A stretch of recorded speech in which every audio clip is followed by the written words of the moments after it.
Hello, and welcome back to the Job Hunting Podcast. I'm your host, Renata Bernardi, and this is part 2 of our special series for corporate professionals over 40 who are navigating a career transition right now, actively job hunting and looking for jobs in a very competitive job market.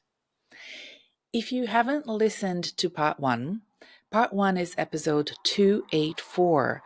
I highly recommend that you go back after listening to this one and listen to 284. You don't have to do them in order. It's okay. But in 284, I break down the current job market dynamics and how to shift your strategy so that you can continue to stay relevant in a very difficult job market in 2025 and beyond. And in today's podcast, part 2, I want to focus on something I know that many of you have been asking me because I get messages all the time. And it is about branding, how to position yourself powerfully as a mid to senior level professional in your 40s, 50s, and 60s, or even beyond. We are going to talk about resumes and LinkedIn and storytelling and how to talk about career pivots, changes that happened because you wanted it to, or even if you didn't, and talk about it with clarity and with confidence. I also want to walk you through some real life examples of clients, not sharing their names, of course, and talk to you about part 3 as well, which is coming up in the near future. So let's begin. Hi, I'm Renata Bernardi, and this is the Job Hunting Podcast, where I interview experts and professionals and discuss issues that are important for job hunters and those who are working to advance their careers. So make sure that you subscribe and follow, and let's dive right in. Before we continue, I want to address a few things that have happened in the past couple of weeks and why I think there may be lots of newbies listening today to the Job Hunting Podcast. I wrote an article about episode 284, and that article got a lot of views on LinkedIn. And if you haven't seen it, that's fine. I'll put a link to it below. But it really hit a chord with lots of you, and I got many, many followers after publishing that article. So that was the first thing that happened. And that's why I think, many of you are new here. Then I was invited to speak at a LinkedIn live event with Elizabeth Lotado, who in fact was a guest here on this podcast for episode 283. That's how I got the invitation. Elizabeth is a LinkedIn educator. She has courses on LinkedIn. She's also a writer. She wrote a book about self-leadership, and we spoke about some of the issues that I'm going to talk about today, but very briefly. And it sort of also introduced me to a new group of professionals. And if you're here because of that live conversation, thank you for finding the Job Hunting Podcast. Episode 285, which I recorded last week with TJ Slattery, and that episode was a bit of an outlier for the Job Hunting Podcast because we discuss entrepreneurship. So if you want to be your own boss and open your own small business, then that episode is for you. It's not something we talk a lot about. The Job Hunting Podcast is designed for people that are looking for work, but I do get it that when you have a redundancy package or you want to leave your job that you don't like, that you may be thinking about opening your business and starting something up yourself. We also spoke in that episode about joining a small business as a professional hire, and that could be a great first step if you are interested in working in a small business environment. And I think that episode had a very different listenership and opened up a whole new group of people that might be listening today.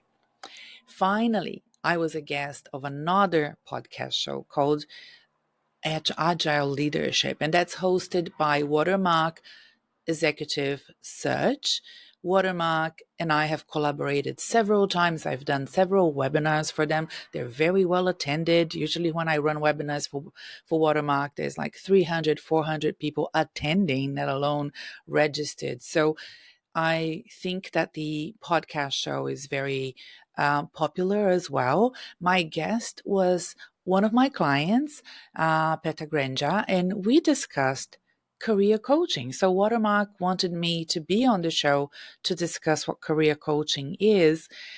And I thought to myself, I might as well bring along a client because it's one thing to be talking about what you do. It's another thing for a client to share her experience.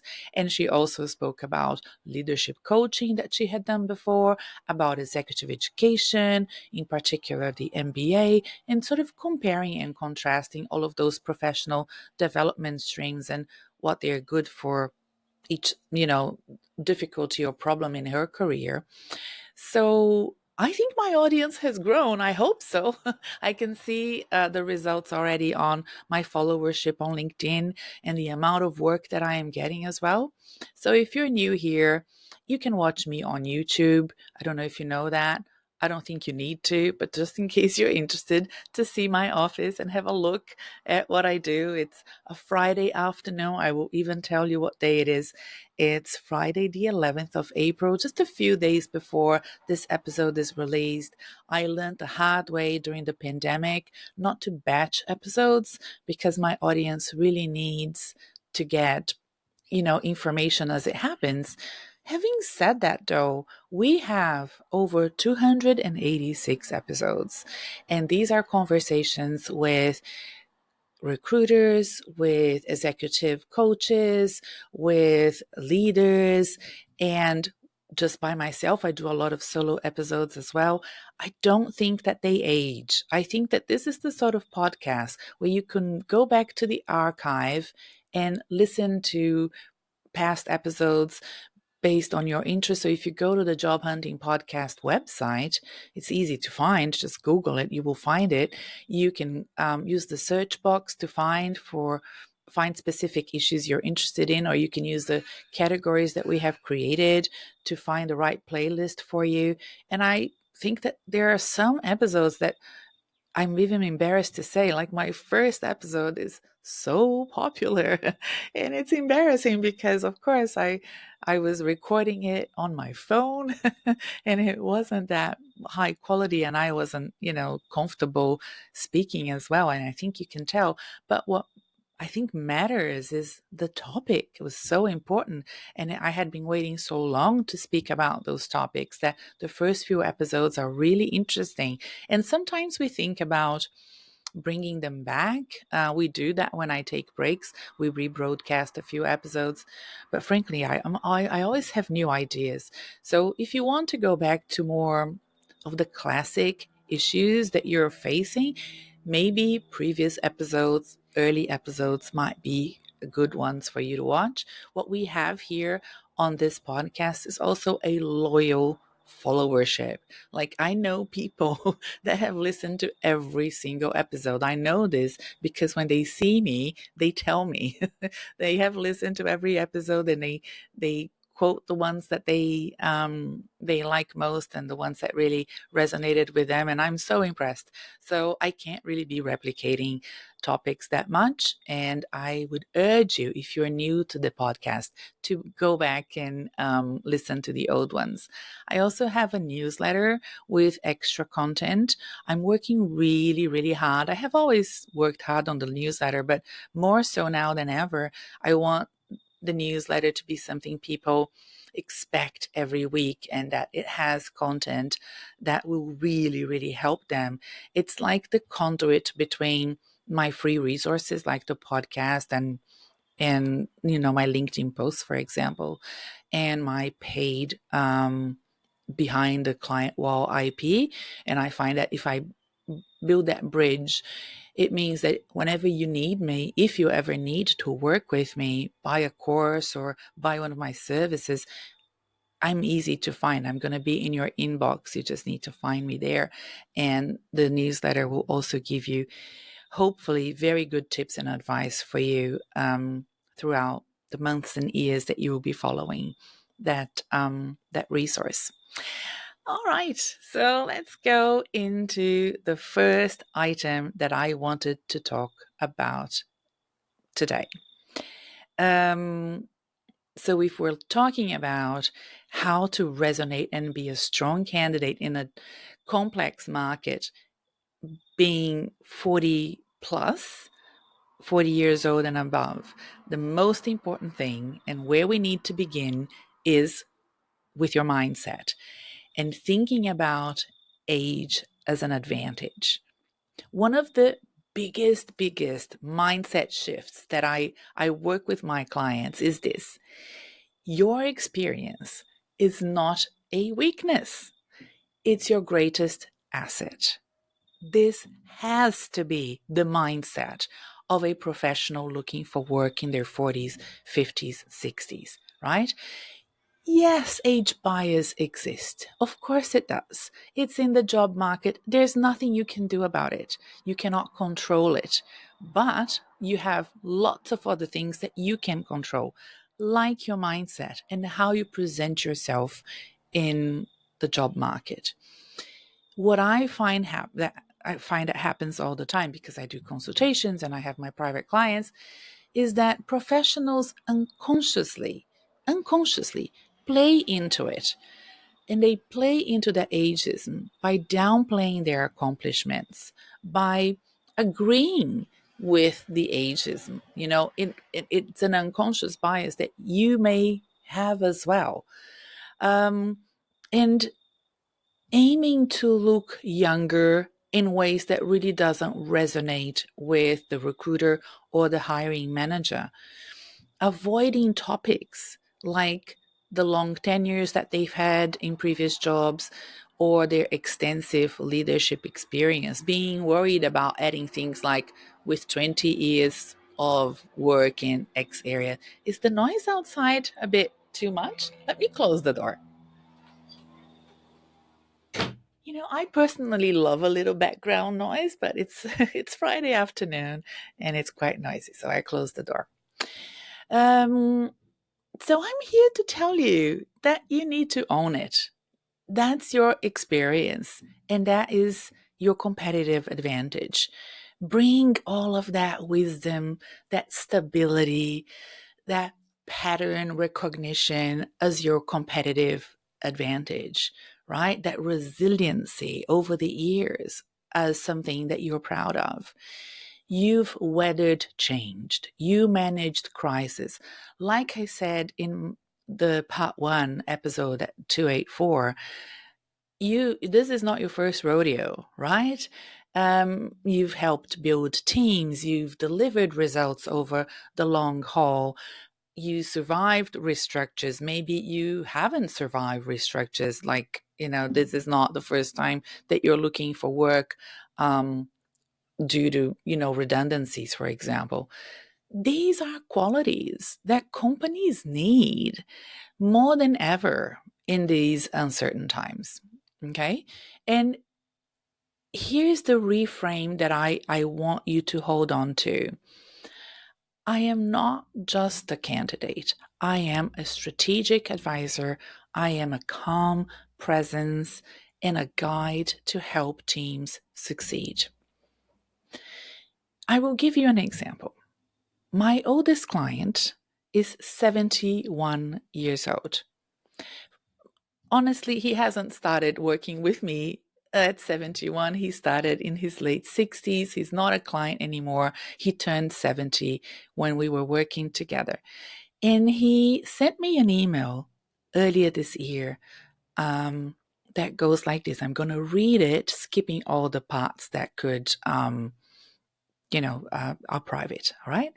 So I want to read it to you so that you can see what I mean. We're going to talk about it once I read it. Hi, Renata. I hope you're well. Just a quick note to say hello and congratulate you on your best solo episode of the podcast. That is episode 276, by the way. Okay. Really great. And I have forwarded it to a few people who I think should watch it. We have been really well, celebrating Christmas with the family, etc., etc. So he go on about, his family and what they did for Christmas. This was earlier in the year.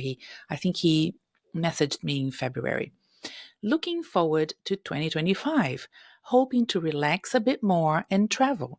Last year was crazy, with me working nearly 8 months full time plus boards. Great money and great to be wanted and needed, but I hit Christmas pretty exhausted and regretting that I have not kept in touch with many people. So I'm stepping off most boards and have accepted only one 3-month gig. And then he goes on to say how interesting that most of the work that he's getting is in the private sector because that's not his sector. That's not the sector that he worked most of his life. Again, I hope that you're keeping well, blah, blah, blah. And yeah, okay.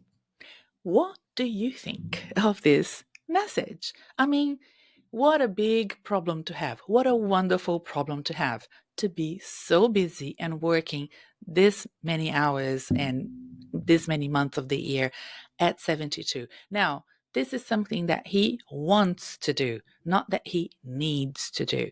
This client was a very senior executive public servant in government and transitioned out of a very senior role and did not want to be idle. He wanted to continue working, doing consultancy, contracting, and boards. And that's what we did. We transitioned him. Well, he did the transition. I basically just supported him in doing that. Age has not been a bias for him, right? And sometimes you may think, oh, but he was senior, he was known. Sometimes that can be a barrier. I have many clients, this one included, come to me in thinking I am too senior. People will not want me. And they are right in many ways. There is that unconscious bias. What are you going to do here? You're not, are you going to aim for my job? Do you, like there is that bias as well of seniority. So there are so many biases. You can find all of these excuses, and I know that they're not just excuses, they are real biases, but you need to control your narrative and to be confident about the value and the transferability of experience and skills that you are able to do to ignite growth in that organization, to make connections, to build sales, to build teams, whatever it is, to go on to boards if that's what you want. I want you to see that here he has overcome two things: ageism, issues with seniority, actually three things, and transferable skills to a different sector. He's actually quite surprised that he's getting more gigs in a sector that he had little experience in. Okay? So I want you to know that this is all possible and that it begins with mindset. But then there are other things as well that we need to do. So now let's talk about what that other thing needs to be. And it is resume and it is LinkedIn. And for the older you are, the more reluctant you seem to be about LinkedIn. It's very rare that I get a much older client who is comfortable with social media and LinkedIn included. But LinkedIn has a strong hold on white collar work. If you work in an office and you work behind a computer and you work with teams and projects, it will be very rare for you to continue your career sustainably without LinkedIn, at least for now.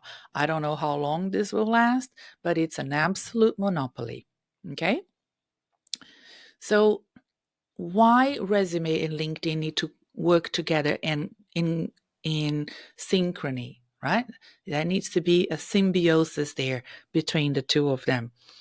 Because if that is happening, then everything about your value, about your experience becomes more obvious to the decision makers.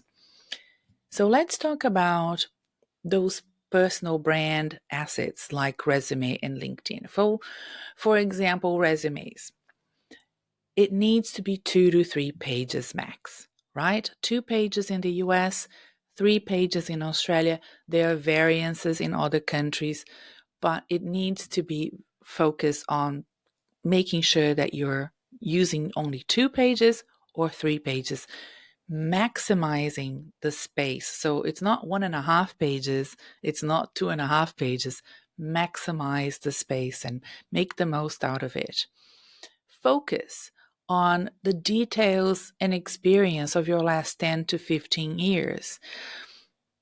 This is something that if I'm working in a consultation or with a private client, maybe there are exceptions to that rule, but the last 10 to 15 years of your work experience will undoubtedly be more important, not only for the way that the softwares that are designed to read your resume, they are coded for recency, but also because it's important. Things are changing too much. So try to focus on 10 to 15 years. And if you are an outlier on this, and I have clients that are, we can work on identifying ways around it. So maybe come to me for support as in a 1-hour consultation, or work with another coach to help you do that. And then use a strong career summary. So many parts of the resume people hate doing. And the executive summary at the top is one of those that people never know how to position themselves well. And I see a lot of fluff and words that have no meaning and not a strong ethos, a crisp and clear message about the experience that you bring. But that executive summary is so important, both for the software that's going to read your resume, but also for the human eye. Eventually, the human eye will hit your resume, and you want that to read beautifully and to be a succinct version of what you want to achieve. It's important to tailor resumes to job ads, and learning to do that is a very technical skill that I think it's underrated. I think people don't realize how important it is. And for that reason, they tend to overdo the tailoring and start from scratch every single time and become completely exhausted by that process. This is something that a coach can help you do. They shouldn't just be doing master resumes for you. They should be telling you how to do this. I teach people how to do this in Reset Your Career, a short online course that you can do in a weekend, right? Less than a weekend if you want to skip everything and just do that one masterclass. So this is such an important technical thing, and it's the use of keywords, is how you present, it's mirroring language. There are things that of course you've heard about, but how you do that at every single time you apply is what makes a difference in you not being exhausted and you being completely overwhelmed if you don't know how to do it properly. Focusing on your achievements and not your responsibilities is also so important. And I know because I do consultations a lot for people that want to review their resumes, and I see a lot of responsibilities basically just copy pasted from job descriptions into resumes. And that is not going to fly these days. In a very competitive market, you want to make sure that you're listing your achievements. I want to give you an example that I think is a bit more sophisticated than what I'm saying, but I think because of that, I want to share with you, because I know many of you have clicked on this episode because you have already tried a lot of things and it didn't work. And for that reason, I know some of the advice that I'm giving for you today might seem very obvious, but the right application is the key, right? It's one thing to know what you need to do, it's the other thing to do it. And TJ explained this really well in the last episode, even though it was about small business. There's some sort of quotes from him that is like in my mind right now. And it's like he used South Park to explain. It's a little story from South Park. I don't watch South Park, but it was like, you were here, you want to achieve X, but you don't know how to get there, right? So you're here, you know what you need to do, you know where you want to go, but you just don't do it, right? So that's how I feel many of the people that reach out to me for consultations and private coaching, that's where they are. Okay, so here's the example. I have a client. She finished working with me end of last year. She's either in her late 40s or early 50s, I don't know. And we worked together for a few months. I think it was 3 months, 6 months, 3 months. And she had a very special, interesting career. And like many clients of her age that reach out to me, she wanted out of her sector, out of the large scale businesses that she was working on. That's very common. People get tired and they want to try something new. She was very keen to work on a smaller scale with more purposeful organizations. We had to redo her resume. The resume was too focused on cross-functionality, matrix structure. The whole language and narrative was what she knew, and it mirrored the experience that she had in large scale. It was probably making the recruiters and the decision makers feel quite shy and small compared to her experience. Now she is employed in a smaller but highly purposeful organization. And as an aside, I have also had several hiring managers tell me that CV that she sent, that many of my clients use, is really, really well put together. So working on writing the CV for the hiring manager, not for you, for the new sector or the new type of organization that you want to work for and not the ones that you've worked before, is really important, right?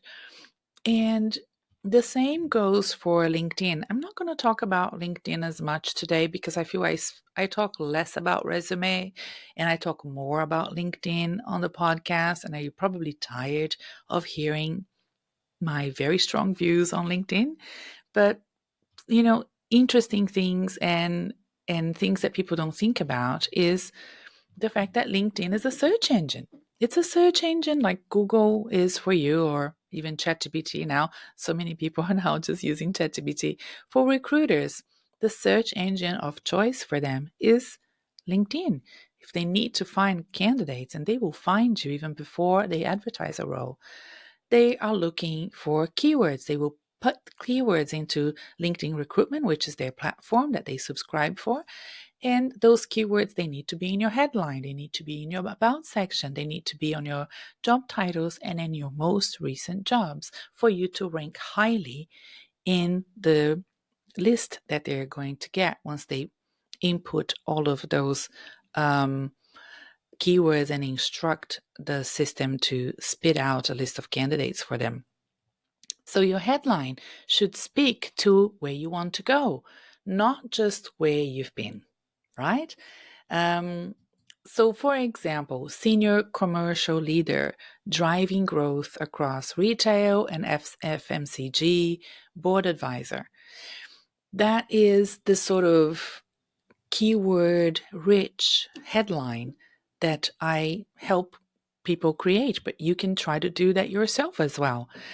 It should not be a lie. It should have information that is consistent with what you do. But for my client that I had a few months ago that was in finance, but she now wanted to be in operations, instead of writing finance in her headline, she wrote senior commercial leader, right? So those things are important for you to kind of, okay, what is it that I'm going to do in order to, and when I'm working with clients privately, we tweak time and time again. Every couple of weeks, we have a session and we're tweaking. If they're not getting results, we tweak again until the LinkedIn is optimized. And it doesn't need to be crystallized. You can continue to tweak it and make sure that you are continuously improving the way that you come across. Your about section on LinkedIn should be written in first person. This is such a important thing.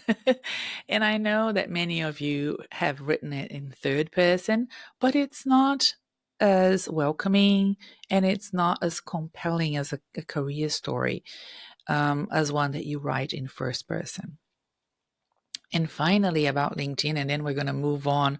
You know how I feel about LinkedIn activity: posting regularly, commenting thoughtfully, nurturing connections through the commenting that you do is absolutely essential to validate all of those claims that you have been making, that you left in good terms, that you have connections in your previous employment, that you know about cybersecurity or logistics or um, commercial operations or managing teams or marketing. It will show not only in your profile, which is more crystallized, but also in your activity, which is fluid and organic and interesting to read. So share insights or industry news and say congratulations to your peers. You don't need to be a LinkedIn influencer. You need to exist and be visible to validate and corroborate all of the things that are on your resume and in your LinkedIn profile. Because guess what?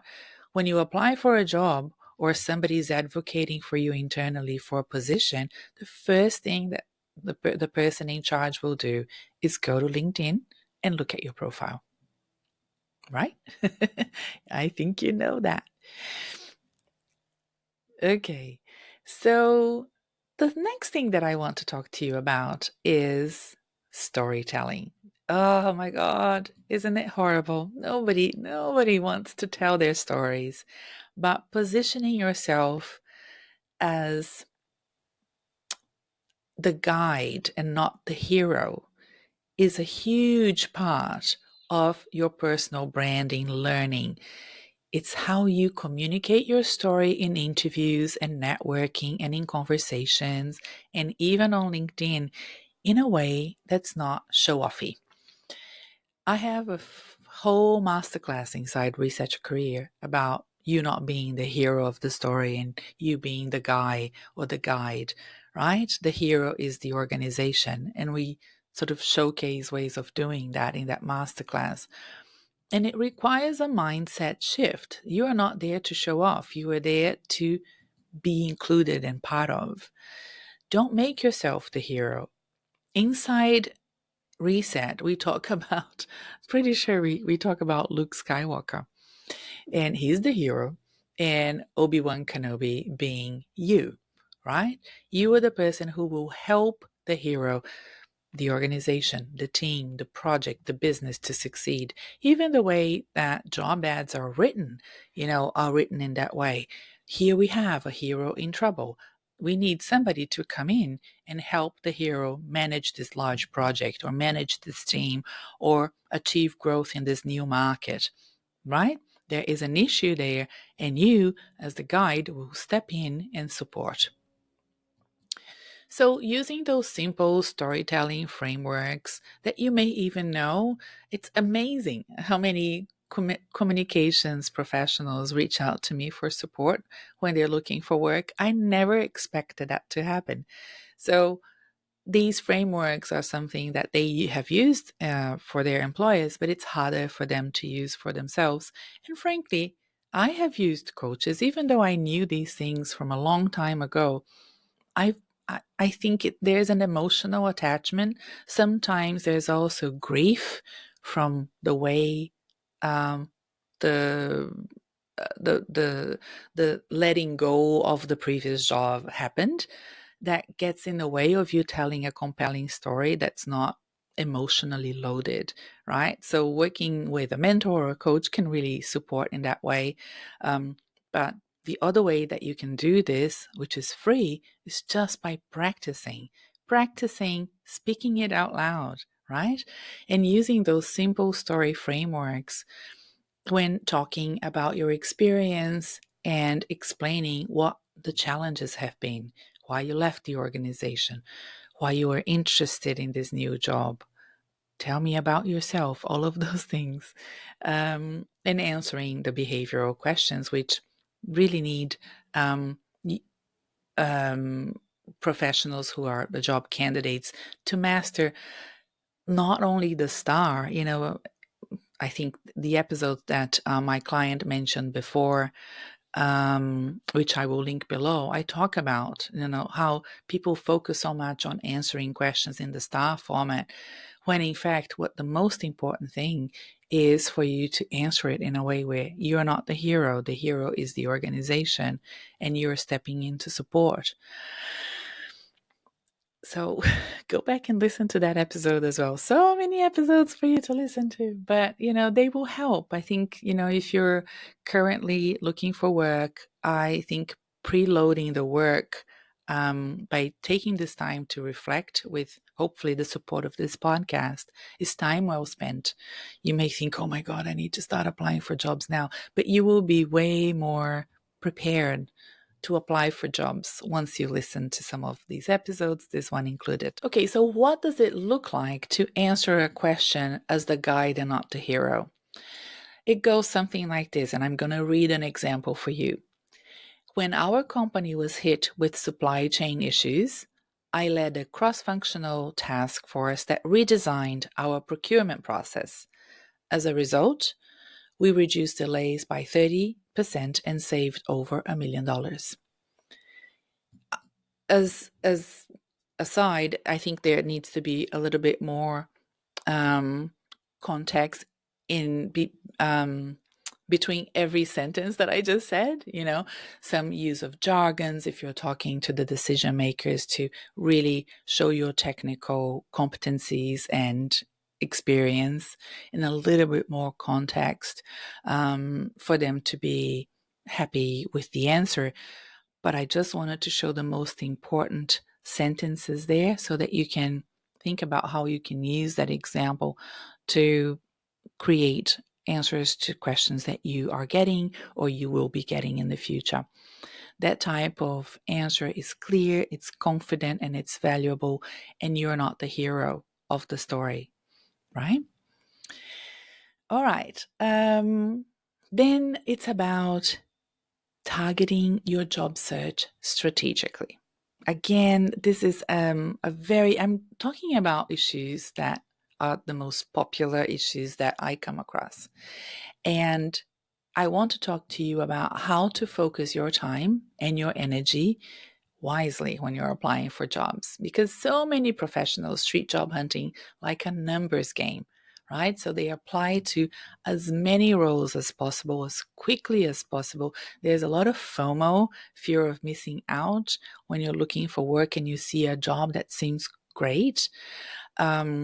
So even with my clients that are working with me, I need to try as much as possible to explain to them the importance of holding on and not applying to everything, especially if you are at the top of the pyramid.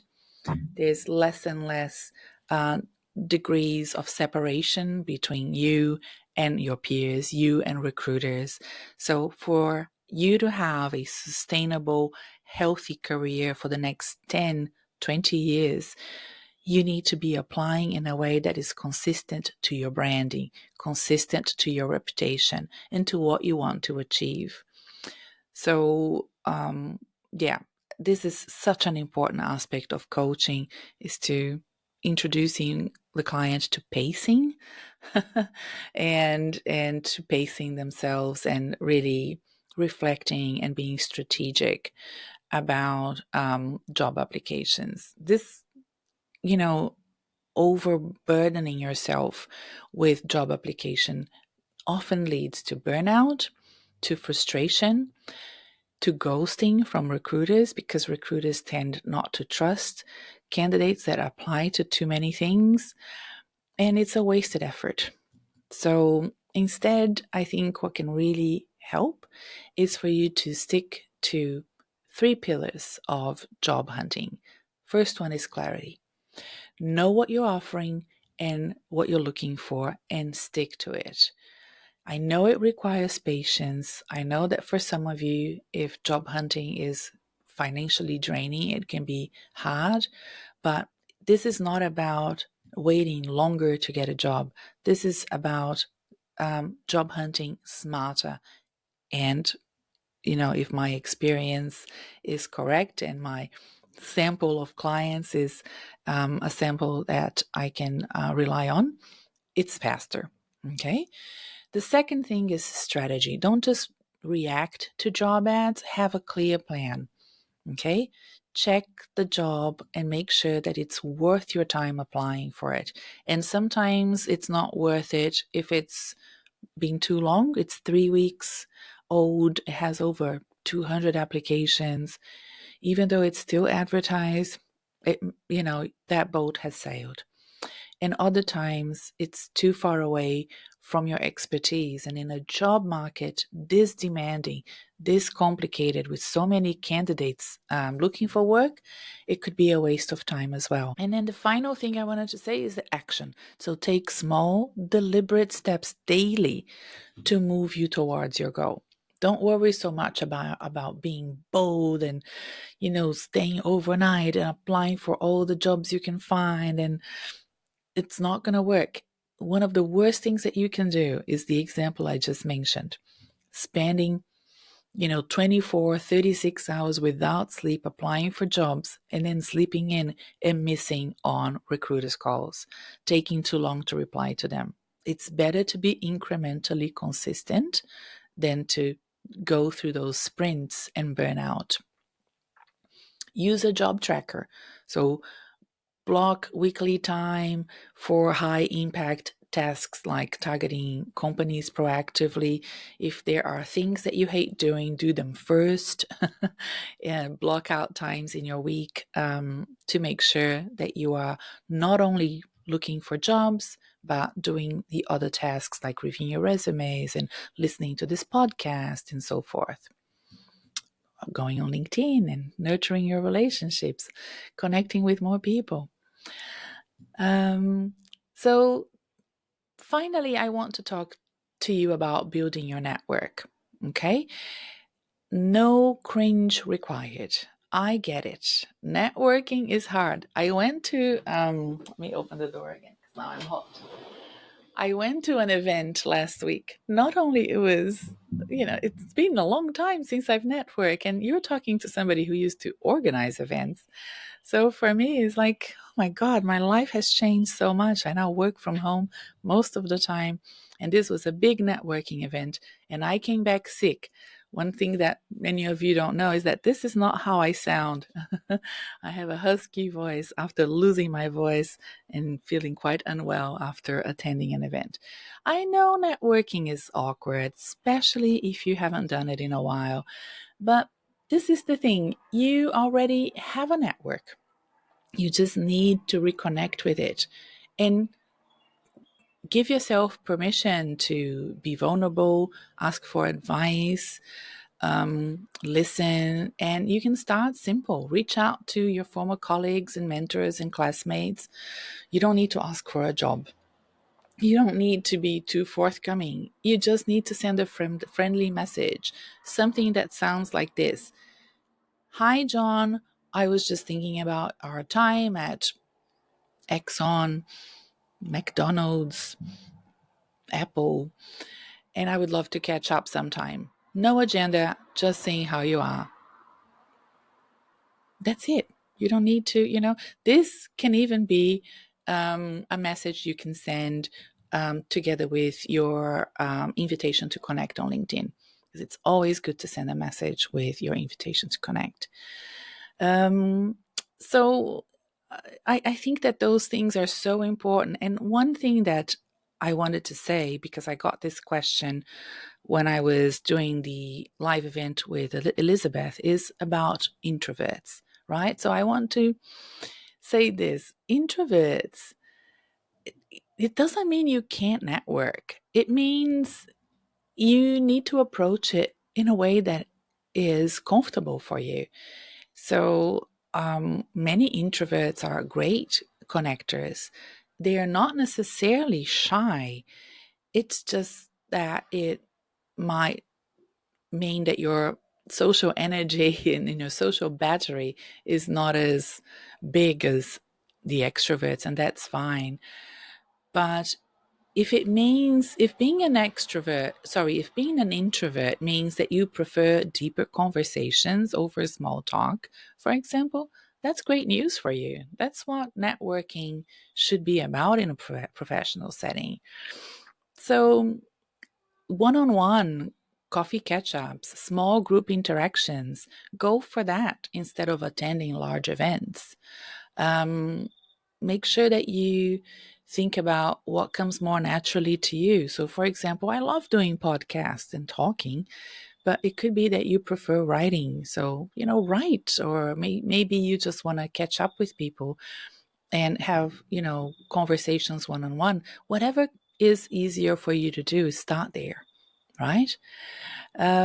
Play to your strengths always. I always say this: when you're looking for work and you're in frictional unemployment, so between jobs, the best thing that you can do is focus on your strengths, right? If you want to grow your strengths and do professional development, you can do that when you are employed, because that's usually harder to do. And this is already hard enough. Looking for work is already hard. So focus on all of your strengths. And if you don't know what your strengths are, then now is the time to do the self reflection and find out. I think I'm going to stop here today and continue with this section in part 3. There's so much that I still want to talk to you about, and there will be a part 3 coming up in the near future, and it will be talking about the hidden job market, because so many questions I get about the hidden job market and what it means, and it has changed a lot. I addressed it shortly in my live conversation with Elizabeth, which I'm going to add the link below. Every time I mention something, I usually remember to add the link in the episode show notes, so make sure that you go there. And I also want to do a little downloadable checklist. So, in addition to listening to part 1, 2, and 3, and maybe you're trying to take notes, I want you to have a checklist so you can go through it when you're looking for work, and it will be a pleasure to do it. So, I'm going to do that and make it ready for you to download with episode. I don't know what number it will be, but it will be part 3. So make sure that you're following us. It will be coming up in the next 2-3 weeks for sure. Okay, maybe in the next week. I don't know. I need to see what's lined up for next week. I'm a bit out of the loop, too busy with work. What else? So I want to make sure that you're following this podcast wherever you found this. If it was Apple or Spotify or YouTube or Audible, please subscribe. Remember that you can also subscribe to the newsletter, which has a little bit more giveaways and interesting content for my subscribers. So I would highly appreciate you giving it a go, and I'll have a link to it below.